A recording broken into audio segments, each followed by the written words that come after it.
We're gonna sit down, play with some makeup and also some skincare today. So I'm gonna show you guys my skincare routine that I do in the mornings before I put my makeup on. I also have some new makeup to show you guys that I'm super excited to share with you. Actually, I don't see a lot of people talk about this brand. And then I also have some older products that you guys have seen a trillion times. And we're just gonna have a good old fashioned makeup time like we do around here. So if that sounds interesting to you, then you know what to do. Let's go ahead and do the YouTubey things. Go ahead and give this video a thumbs up, subscribe, hit that notification bell. We're now well and truly on our way to 6K, which is insane, and thank you so much if you support my channel in any way, shape or form. Now let's get into it. Let's go ahead and do our skincare. So I've put my wig on already today. If you don't know, I suffer from hair loss, so I always wear alternative hair, usually, unless my hair's in a bun, that's my real hair. So I usually wear a top or a wig. Today I've got a wig on. If you're wondering, you guys have actually asked me to do my pre-makeup skincare routine quite a while ago, and I'm sorry, I said I was gonna film it and then I just kind of never got around to it. So I thought I'd show you guys today. Little caveat, not a skincare expert. Not a skincare expert. I get all of my skincare kind of recommendations from like Caroline Herron's, I probably butchering her name, and also James Welsh and Dr. Dre. So I get all of my kind of skincare recommendations from watching skincare YouTube and then kind of trial and error. I do have really sensitive skin, so for me, Korean skincare brands usually work the best just because they don't seem to put any coconut or fragrance in their skincare ingredients. So many skincare brands have coconut and fragrance in them, like Drunk Elephant, all that kind of stuff, so I have to be really careful. But anyway, this is what is currently working for me. This is my morning one. I have a slightly different one for nighttime, just more so I use like a retinol or an exfoliant or whatever. Anyway, the first thing that I do is I take this Niod Superoxide Dismutase Saccharide Mist. So it's probably a bit bright for here. I'll link all these down below. This is incredible, incredible. And I can't live without this. This is my second bottle of this. And I just literally do that. I like soak my skin in it and just kind of like let it sit there for a second. And it adds so much extra hydration to my skin. It's insane. And when I don't, like when I run out of this and don't have another backup immediately, I notice it so much. Then I use this Mizon multifunction formula Snail Repair Eye Cream. I was using their collagen one of this before this, and then I switched to this one to try it. So this is what it looks like. You can get this for like $10 or something off Leela Beauty or Stylevana or Yes Style or something. And I just kind of rub this all around my eye. I have super dry under eyes, and I have tried all of the expensive eye creams, you name it. Like even the Bio Effect under eye serum and everything, nothing works. I've just found this Mizon one to genuinely actually hydrate my under eyes. So, but you name that an expensive one, I can guarantee you I've probably tried it, because my under eyes are my most significant pain point for me. Now I use two serums. This is the Purito Galactic Niacin 97 Power Essence. It's got niacinamide and other things in it. And I like this because, I don't know, I feel like I should use niacinamide, I guess. I don't even know if I'm pronouncing that right. It's really liquidy, so I kind of can't show you, but I just kind of do like one pump, and then it probably looks like I'm really rough in putting this on because I'm doing it quite quickly, so the video is not ages, but I'm not really applying much pressure. This product is new to me, and holy dooly have I fell in love with it. Holy dooly. So this is the Summer Fridays Dream Oasis Deep Hydration Serum. And I picked this one up because I really needed something. I just take a couple of pumps of this. It's just like a little, you know, serum-y type formula. I picked this up because it's really cold here in our winter. Like cold for us, it'll be like, not cold for most of you, but for us in Queensland, it's one of the coldest winters I think I've nearly ever experienced. And as such, my skin has been so dry and like just, it has no idea what's going on. And I've felt it, you know what I mean? And I can't really find a good night cream that does not have coconut in it or fragrance. I just cannot find a good night cream with it. So I picked this up as like an added extra hydration step to see if this would help instead of finding like a good night cream especially. And I can use that in the morning and night, and oh my lord, insane. Like within the day, I noticed the biggest difference in my skin, so highly impressed. And then I put moisturizer on. This is a new one for me. This is the Mizon Multifunction Formula All-in-One Snail Repair Cream. So I don't really love a lot of hyaluronic acid. I just kind of like put some on my hands. It's like a pot. I don't love a lot of hyaluronic acid. So I kind of read somewhere that the snail cream is supposed to be like hyaluronic acid. And yes, I do kind of put it up underneath my eyes because that's how dry my under eyes are, and I just find it really helps. Always get your neck, you know, all that jazz, the décolleté. I don't love this cream. I don't find it's, I think if you have oily skin, like super oily skin, you probably actually really like this moisturizer, and it's quite cheap. Like I think it was like $20 or even under. I think you'd probably like it if you have really oily skin, but if you have combo to dry skin or dehydrated skin, it's not hydrating enough. I think the next one I'm gonna try is, I noticed in the Summer Fridays moisturizer, they don't have coconut or fragrance in theirs. So I think I might pick theirs up and try it because that product is so good. It's like actually converted me to be a huge fan. And then lastly, of course, sunscreen. This is the Purito Daily Sunscreen 50+ SPF. I only wear sunscreen if I leave the house. Yes, I know that you're supposed to wear it all the time, but I literally don't leave the house and my house gets no sunlight. I'm not even kidding. That's why I always film with studio lighting. I'm really sensitive to sunscreen. This is the only sunscreen, and I'm actually not even kidding. This is the only sunscreen that I have tried. I need to probably look at the ingredients so I can figure out why. But this is the only sunscreen I've ever tried that doesn't break me out. So yeah, other sunscreens literally have given me proper acne. I don't know, and that's mineral, chemical, whatever it is. I don't know what it is. I don't know what's in this. But it does say hypoallergenic and coral reef safe, so. But yeah, this is the only one I use because it's the only one that doesn't break me out. So that is my little pre-makeup skincare routine. And if you want to see the nighttime one and how I take my makeup off and stuff, let me know. I'd be like happy to film it. I just don't know if that would actually be any form of interest to anyone. I'm gonna let that sink in for a second, but I wanted to show you guys, I picked up the Tarte Maracuja Juicy Lip Plump. This is in the shade Primrose, and I do have a little reel on this on my Instagram and also I think my TikTok. It's all just Martina Lily if you're looking for it. It's kind of like the Mario things. I've been posting reels lately as well, if you're wondering, and like doing mini reviews on my Instagram, so check it out. It's gonna be a long video, can you tell? Anyway, this is what it looks like, and you kind of pump it up. It's like the Mario lip serums, these ones, and I love this. Love this. So you just literally like apply it like a lip gloss. This is like the most perfect My Lips But Better color. Now this is the plump one, so it has that minty cooling feeling. It literally feels exactly like this. Like these feel like almost the same product. I really like this, and if you don't want the plumping feeling, you can get this without it. Like you can just get the normal juicy lip without the plump, which is really cool. And my friend Karen got that and she seems to love it. So, love the Tarte Juicy Lips. I'm thinking, what would you guys think about, because Tarte was my original, like back 6 years ago, my very first like favorite makeup brand when I was starting to get into makeup. I think it was Everybody's.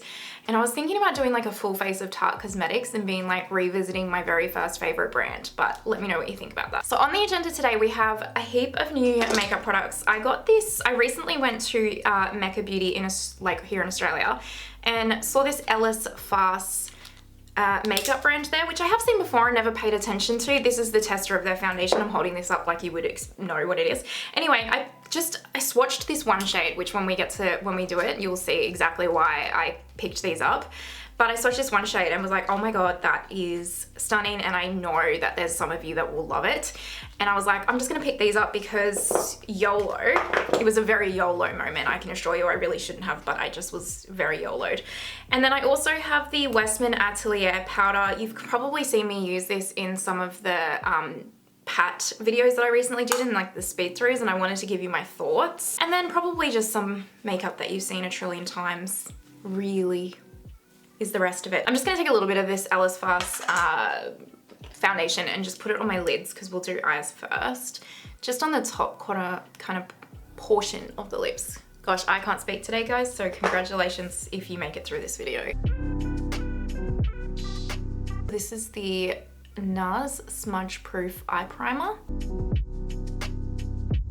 I picked up these 4 little sticks. Now I've got a concealer, a cream blush, and then 2 eye products. And I don't know why more people doesn't talk about this brand. Now each one of these sticks I'm pretty sure was like $50 each. So it seems like each one of the products is just $50. I could be wrong about that, but with how much I paid, I'm pretty certain that's correct. So these are the 2 eye products. Now one of these is like a matte cream shadow and one is like a sparkly cream shadow. We're gonna take the matte one first. Now this is the E106 and how they work is, it looks grubby because I've been playing with them already. These also, as a side note, so this is the Creamy Eyes Liquid Eyeshadow, 24 months expiry, which is awesome for a cream product. So it's like this cool little pen thing. Again, this is also really good for travel. And then this comes out and this is the color right here. It's such a cool little like cool tony nudie brown. Like, is that not awesome? And I picked this up because this I felt like would be such a cool like everyday one and done color. And I've been kind of really looking out for like one and done cream shadows lately. I don't know why, I'm just really in the mood for them. So how I've been applying this, and I have worn this for about a week already, I've been playing with it, and I can confirm that on my hooded eyes at least, it does not crease, it doesn't budge. It gives you enough time to move it around so that you're not like, you don't put it on and within 3 seconds it's set so that you're kind of like panicking, but it does set down so that I find it doesn't like crease or move around. So I've just been popping this on kind of like close to the lash line to begin with, like this. And then I just take like a flat shader brush and kind of move the product into place. You could also probably just use your finger, to be fair, it just depends. And I just kind of like do that. And then I get just a blending brush and just kind of start to wiggle it about. And you'll notice that it does get quite a bit more sheer, which is not a bad thing because it does let you kind of, see how it just lets you blend it out so you're not got any harsh lines unless that's exactly what you want. So you could leave it as like a soft wash of color like that, but we are going to build it up a little bit more. So when I want to build it up, I actually just take the shader brush directly onto the little doe foot and then just again apply exactly where I want it to. And this time I'll just blend a little bit lighter. This shade isn't super, super dark, so it is gonna look quite soft on the eyes, and it depends. They had like, oh, I wanna say like 20 or 30 shades, and they had some really cool ones. They had like a really cool moss green that I nearly picked up, and they had a baby blue that wasn't like it was like a periwinkle blue that me and my mum was with me, she wanted it too because she loves a little light blue moment, my mum, but it was sold out, and then I went online and it sold out online, so it must be really popular from her. They had so many incredible shades. Like if I had all the money, I actually would have picked up every single shade because they were so unique and so beautiful.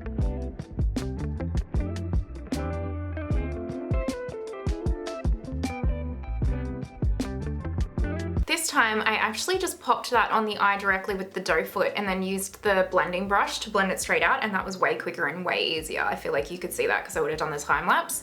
So that took way less steps. So I would actually just recommend picking up a blending brush and just blending it straight out, and look how much quicker and more opaque and everything that was. So happy days. Yeah, I really like this, you guys. And like this is pretty much already dried down, but it will dry down a little bit further.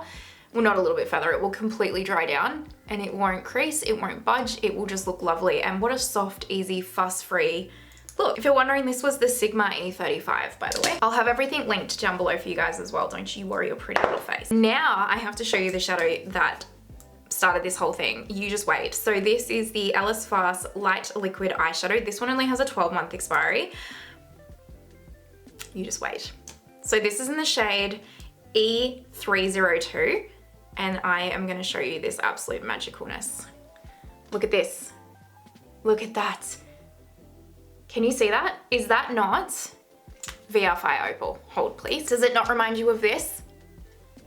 Does it not? Let me swatch it next to it. Look at them. So this is the Ellis Faas, and then this is the Pat VR Fire Opal. Holy dooly. So as soon as I was swatching all of the Ellis Faas stuff with my mum, and I wasn't going to pick anything up. I was just like, oh, this is cool, I'll get this in the future, I'll put it on the list.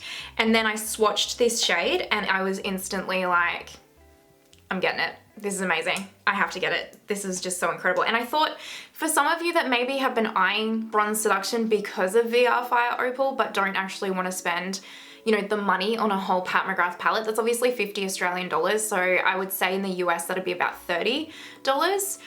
That's obviously a lot. I mean, it's not cheap, but it's obviously a lot cheaper than a Pat palette. And that might be something that you could look into. I'm just taking a flat shader brush again. This is a clean one, and I'm just picking it up directly off the doe foot here, only because I want to be a bit more precise. You could use this as a one and done and do exactly what we did on the first step, but because I want to be a bit more precise with it, I'm going to just apply it with a flat shader brush, but it does apply a bit better directly from the doe foot. It just applies more opaque, but it's just dependent on you. So I'm actually going to take this all the way out to the corner like that, and then I am just going to pick up a clean blending brush and just softly blend the edges. But see how easy these are to like use and manipulate?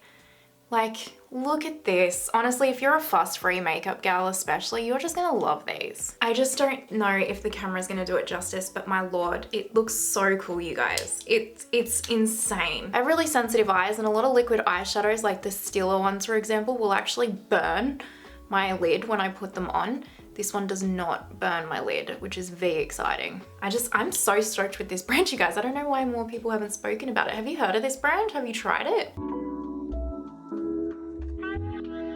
I'm actually gonna put a little soft wing on. I'm just gonna use my Pat McGrath Labs black eyeliner, so I'll try and get this on camera, but if it skips to the next part, it's because I failed miserably at trying to film it, okay? Because it's really hard for me.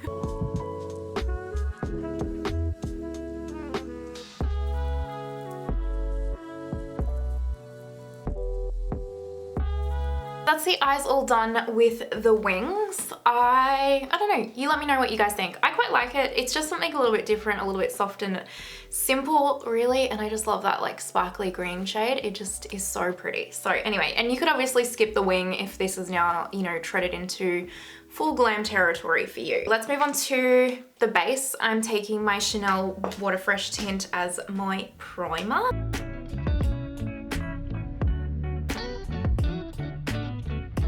Taking my Tarte Poreless Primer. Taking my Charlotte Tilbury Color Corrector. This is in the shade Fair, by the way.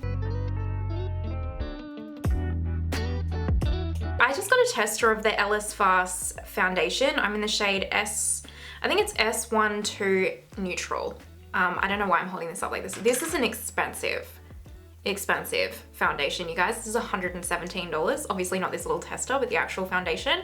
It doesn't have coconut or fragrance in it, and I just got it because I was like, well, I thought I would review the other products for you guys, and I was like, I will just, you know, pick this up and see what I think for $117. This is the BK 101, the best foundation brush, my gosh. The shade's not too bad, slightly dark, but it's quite a sheer. It's a light coverage foundation. You can't really build it up to be anything more than light coverage. Probably a medium maybe for some of you. I think I probably have higher expectations when it comes to coverage. So it might even be a medium coverage. And the lady that helped me at Mecca was an absolute gem. She was so lovely. And I said to her, like, oh, do people like this foundation? She's like, this is honestly one of our best selling foundations. And she was like, I guarantee, she's like, if you try this foundation, I doubt you'll be obsessed. And I actually quite like it. Am I obsessed enough to spend $117 on a foundation? Ooh, I don't know. Not right now. Not right now, just because I have so many in my collection.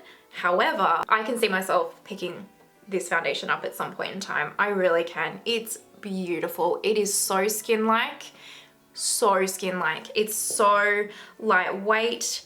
It's so smoothing. It is, again, if you're looking for like a medium to full coverage, you really like don't even bother. You will not like this. But if you're someone like, actually me and my friend Karen were talking about this morning, where I don't know if it's an age thing or what, but the older I seem to be getting, I'm not saying that I'm old, I'm not saying any of us are old because that's just a facade, but the older I get, the more I notice that my skin doesn't, like, even compared to last year, my skin doesn't hold the same amount of makeup as it used to. Like, I used to be able to put quite a lot of makeup on and you could barely tell, but now if I put even slightly too much makeup on, it's like, oh, this is looking haggard and not great. Like, it's not a good situation. And so I have been finding that in that instance, light coverage foundations with that spot concealing technique, really, I really prefer that now. It looks a lot better on my skin. And so that's what this does. Like, if you're expecting that full blank coverage, you won't get it. But if you want that light coverage that really makes your skin just look truly perfected, but still like skin, this is glorious. This is one of the best foundations I've tried in a long time. I do have a concealer from Ellis Faas, and I wasn't expecting to fully love this, but you know, I'm just a sucker for a concealer and trying a new concealer, so I thought I would pick it up. This is the shade S201, and it's pretty good. You probably can't even see that because my light's probably a bit bright there, but it's not a bad shade. But this concealer is like, for anyone that doesn't have super hyperpigmented under eyes, dark under eyes, my under eyes, this concealer will be lovely. Like, if you're someone that doesn't have any issues with your under eyes and you use a concealer to just brighten, pick this up because you will love it. It is so lightweight on the under eye, you will love it truly. But if you need some coverage, it's probably not for you, gal. But I like to use it as a topper. And back in the day before I filmed YouTube, I used to have the Bobbi Brown like duo concealers. One side used to be a powder, one side used to be like a concealer, a cream concealer. And then I used to have like a little Sephora brightening concealer pen like this. And I used to put the Bobbi Brown one on first, use the Sephora stick to brighten, and then powder with the other side of the Bobbi Brown. And that's kind of how I've been using this, and I've been really liking it. So I'm gonna take my Pat McGrath concealer in L4 just to kind of add the coverage on the under eye because they are looking really dark. I went to the movies last night and had popcorn, so they're not enjoying me.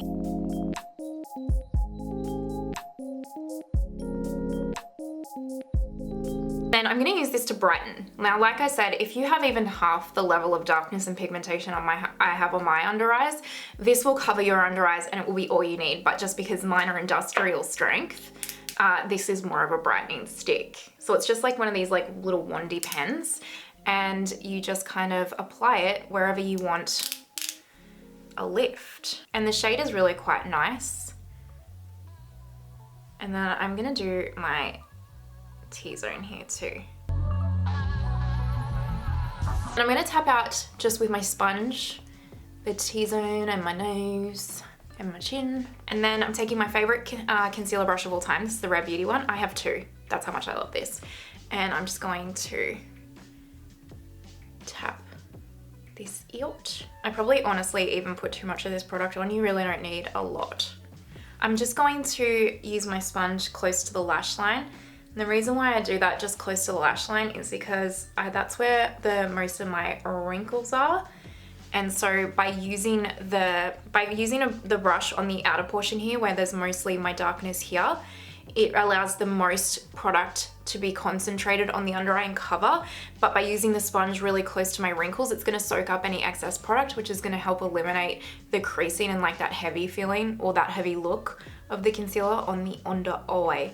You could get more strategic with your placement than I did, but I also have darkness really close to my lash line, so it just depends on where the darkness is for you, you know? I don't know if you can see the difference. I probably should have done one side and not side, but now my under eyes, I personally feel like look completely flawless, and I've kind of like counteracted that darkness and then just used that concealer to strategically lift.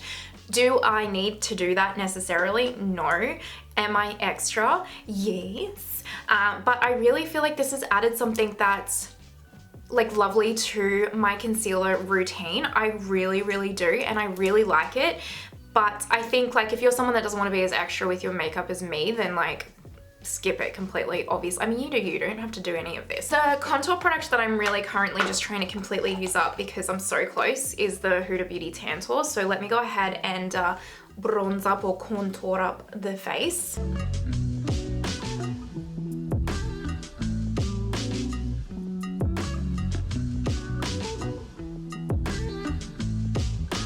I'm gonna take my Westman Atelier Vital Press Skincare Powder. in the shade Pink Bubble, which is that not the cutest name? Pink Bubble, for my under eyes. So I take this Stellium Tools 787 for my under eyes. All I do is dip this in. Now this was $113, this powder. I know, I'm a clown. So you just pick up a little bit and I'm going to dust it onto the under eyes and the T-zone like I do. I just couldn't resist. I really like, I looked at the ingredients again. Westman Atelier's cream products have coconut in them, so I'm a bit hesitant. I used to use the Biscuit Contour and I loved it, and I don't remember it breaking me up, but I'm a little bit nervous to try the cream blushes and the cream contour again, just in case it does, but I probably will one day. But this one doesn't have any nasty ingredients in it that break me out, or not nasty ingredients, like I'm sure coconut's fine, but for me it's not. So I picked this up and I just was really intrigued to get a pink powder because I wanted to get the Huda Beauty pink powder, but the fragrance in the Huda powder just gives me cystic acne. I personally don't think this is worth the money. It's kind of cool, like it has this like cream feeling to it. It's a powder definitely, but it has like a cream feeling to it. But for me and my skin, it doesn't seem to gel too well with it. Like it's okay. It's not to the level of my Laura Mercier brightening powder or my Pat McGrath Sublime Perfecting Under Eye Powder, whatever it's called. Like it's not that level. It really doesn't like, it kind of adds a bit of like texture. Like it just doesn't play well with other products, it feels like too much, and it still feels a bit tacky. Like I might just even just take my powder puff here and press some more in, because it really feels a bit tacky still. I like this shade, and when you instantly apply it, it does tend to look quite nice, but then by the end of this video, I'll need to touch up again with like my MAC powder or something, because within 30 minutes, it's kind of already starting, and maybe my skin's too oily.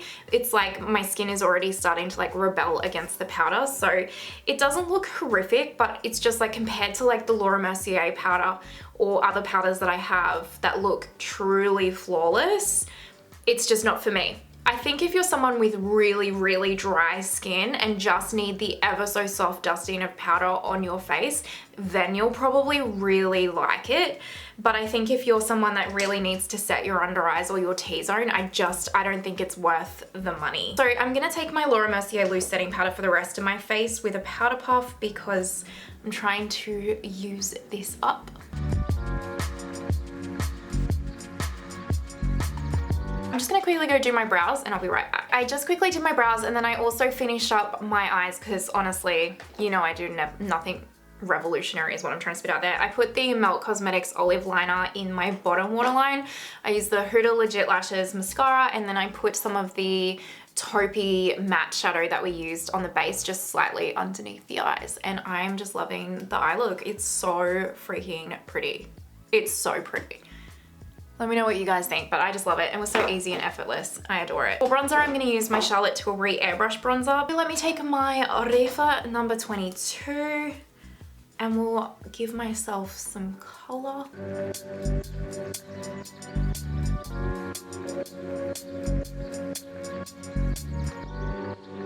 For powder highlight, I'm gonna take my Pat McGrath Labs Golden Nectar. I am trying to hit pan on this. Really close to hitting pan on it. I don't know if you can see. The exciting part, for cream blush, I have this Ellis Faas cream blush. So this is called, it doesn't have a sticker on it, but it is a cream blush. And S304 is the color. And I picked this color because it's like this red. And I really was gonna pick up I really wanted to pick up the Laura Mercier Tinted Moisturizer Cream Blush in the color, I think it's called Cherry Tomato or Cherry Atomic, and it's bright red because I have the Electric Bloom blush from Pat McGrath, which is bright red, and I wanted a cream blush to wear under it. I saw this and I was like, this is cool. I'm gonna show you guys.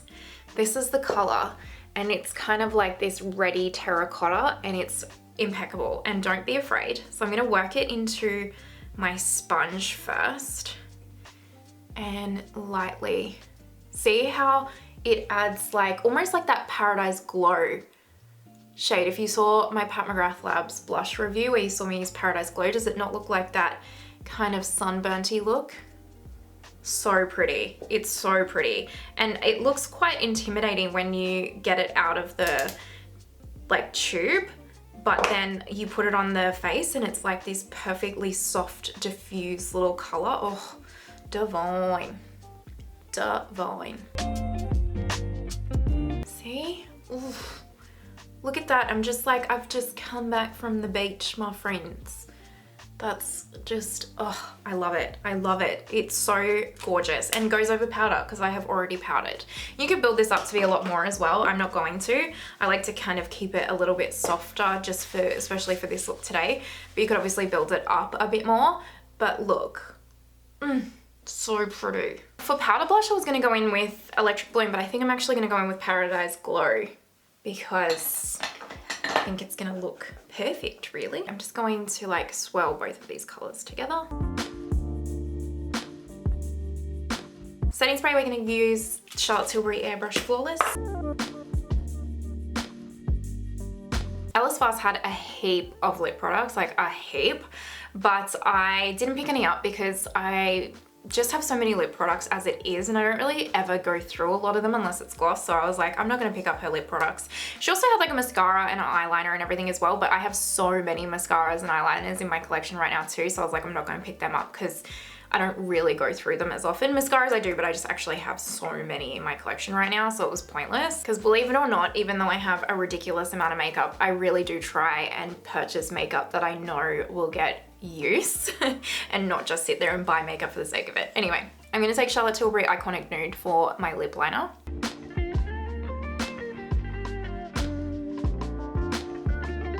I'm gonna take Charlotte Tilbury Runway Royalty because I am trying to finish it. Not because I want it to be finished, but because I have so many lip products and they need to get used.